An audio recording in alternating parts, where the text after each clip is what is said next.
दोस्तों नमस्कार, स्वागत है आपका न्यूज 80 पर। मैं आपके साथ राहुल राणा और इस वक्त हम मौजूद हैं आज़ाद समाज पार्टी की सत्ता परिवर्तन यात्रा में। और क्या वाकई इस यात्रा से सत्ता परिवर्तन होने जा रहा है और लोग क्या चाहते हैं, बात यहीं के जो यात्रा में शामिल होने लोग पहुंचे हैं उन्हीं से करेंगे। आप कहाँ से आए? ऐसा कहाँ से आए आप? लोनी। अच्छा, क्या लेने आए आप? सत्ता परिवर्तन का नशा है, सत्ता परिवर्तन करना है। तो लग रहा है यात्रा से सत्ता परिवर्तन होगा। यात्रा नहीं, जनता जाग रही है, जनता परेशान है, जाग रही है जनता। जनता को जागना पड़ेगा, जब भी कुछ जब भी बात बनेगी। तो जो दलित मुस्लिम गठजोड़ को समाजवादी पार्टी भी बनाना चाहती है, अब भीम आर्मी भी इसको लेकर चल रही है। आपको लग रहा है कि ये जो समीकरण है वो बनेगा? जब दलित मुस्लिम मिलेगा जब भी सत्ता पर परिवर्तन होगा। क्यों नहीं बदलेगा? हमारे माँ बहन के साथ शोषण अत्याचार होती है तो क्या समाजवादी पार्टी जाती है? वहाँ भीम आर्मी के लोग जाते हैं, वहाँ आजाद समाज पार्टी के लोग जाते हैं और वो माँ बहन को आवाज को बुलंद करते हैं, उनको न्याय दिलाने का काम करते हैं। मैंने सत्ता परिवर्तन में इसलिए आया हूँ कि सत्ता में बैठे सरकार जो है उसको व्यवस्था को बदलने के लिए मैंने आया हूँ। मैं बता देना चाहता हूँ, मैंने जूता तोड़ दिया। देख लीजिए, मैंने जूता तोड़ दिया है सत्ता परिवर्तन में। मैंने सत्ता परिवर्तन को व्यवस्था परिवर्तन में बदलने के लिए आया हूँ। मैं झारखंड से आया हूँ, मेरा नाम डॉक्टर जोगेश कुमार दास है। मैं भीम आर्मी का झारखंड प्रदेश प्रवक्ता हूँ। मैंने जानता हूँ कि भीम आर्मी आजाद समाज पार्टी एक पार्टी है, एक ऐसा संगठन है जो देश को आज़ादी दे सकता है, जो जुर्म से आज़ादी लोगों को दे सकता है, जो शोषित पीड़ित वंचित गरीब को न्याय दे सकता है, वही आजाद समाज पार्टी और भीम आर्मी ही है। धन्यवाद, जय भीम। तो देखिए, झारखंड से आए हैं भाई। आप कहाँ से आए?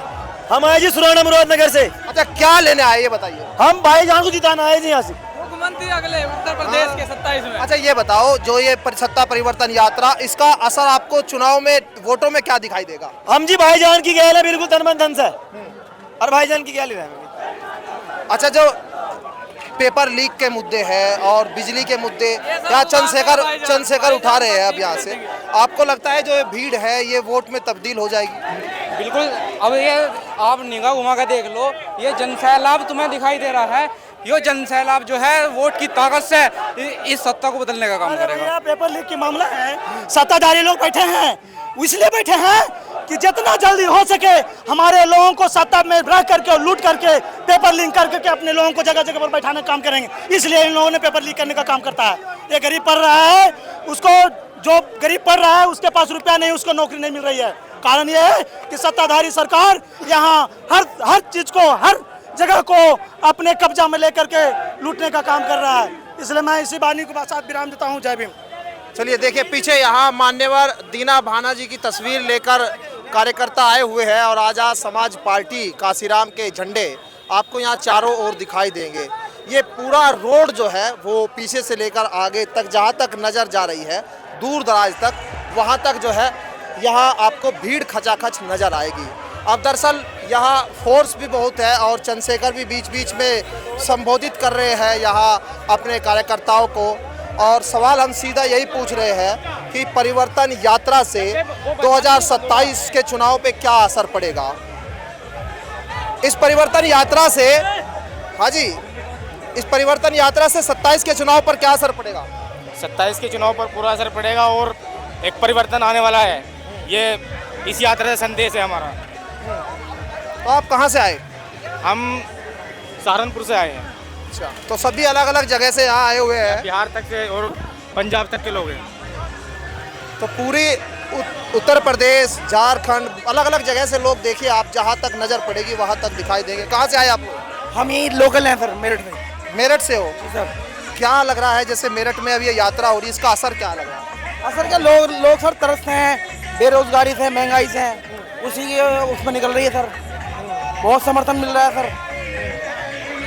तो जो समाजवादी पार्टी जिस तरह से दलितों को इकट्ठा करने की बात कर रही है और बीजेपी भी जो है दलितों की बात करती है, दूसरी तमाम पार्टियां ही करती है, अब मुस्लिम और दलित गठजोड़ एक करने की यहाँ आज़ाद समाज पार्टी कोशिश कर रही है। बिल्कुल।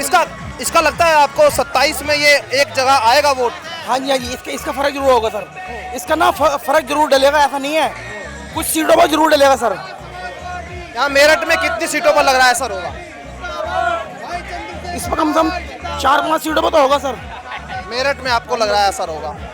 तो देखिए यहाँ पर अलग अलग जगह से जो लोग हैं, देखिए वो दिखाए तस्वीर थोड़ा सा गौरव वहाँ भी पीछे। यहाँ बहुजनों के सम्मान में चंद्रशेखर आज़ाद मैदान में सत्ता परिवर्तन यात्रा।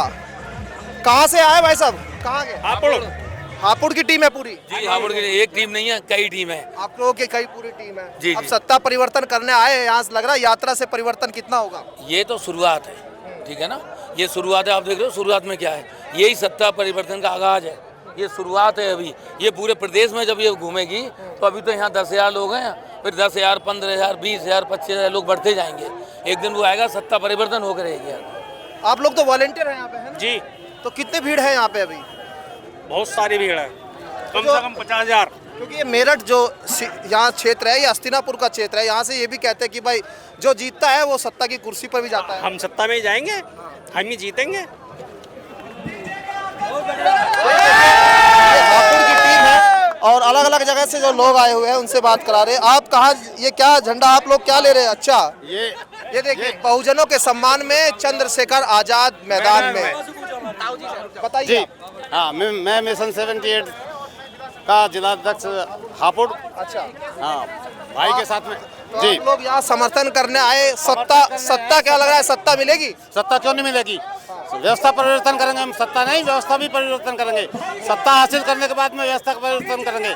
जो ये मनुवाद व्यवस्था है जिसे चेंज करने के बाद में अम्बेडकरवाद की व्यवस्था यहाँ लागू की जाएगी, विचारधारा की व्यवस्था की जाएगी, जिससे लंबे समय तक सत्ता में बना रहा जा सकता है।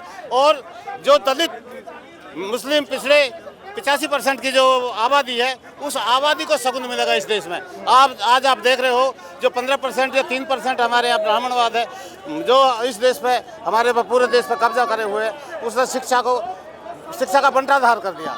मेरे जैसे भाई इसी बाबा साहब के संविधान के तहत हम शिक्षा में आए, शिक्षा के बाद नौकरी में आए, नौकरी के बाद में हम आज पेंशन पा रहे हैं 50,000 रुपये की। ये गर्व की बात है। बाबा साहब का संविधान नहीं होता तो हम दलितों को पढ़ने का अधिकार नहीं होता। इस मनुवादी जो व्यवस्था है, ब्राह्मणवादी व्यवस्था ने, वो हमारे सारे यूपी के सारे जो वो प्राइमरी स्कूल हैं, सरकारी स्कूल हैं, वो सारे बंद कर दिए लगभग कगार पे हैं। ऐसे कगार पे हैं, कुछ बंद कर दिया, कुछ बंद करने के कगार पे हैं। समायोजन की बात कर रहे हैं ये, क्योंकि समायोजन के नाम पे केवल बंद कर रहे हैं ताकि वहाँ कोई एक भी शिक्षित हमारा रिजर्वेशन का कोई भी व्यक्ति वहाँ ना पहुँच जाए। तो इसलिए हम इस आह्वान के साथ में भाई चंद्रशेखर के हाथ मजबूत करने के लिए इस मैदान में आए हुए हैं, ताकि ये व्यवस्था परिवर्तन हो। व्यवस्था परिवर्तन के बाद में सत्ता में हम लंबे विचारों को लंबे समय तक स्थापित कर सके। यही हमारा टारगेट है। महिलाएं भी है, सभी लोग आए हुए हैं और यात्रा में जिस तरह से यहाँ भीड़ जुट रही है और जैसे जैसे यात्रा बढ़ रही है, कारवां बढ़ रहा है, भीड़ भी जो है वो बढ़ती हुई जा रही है।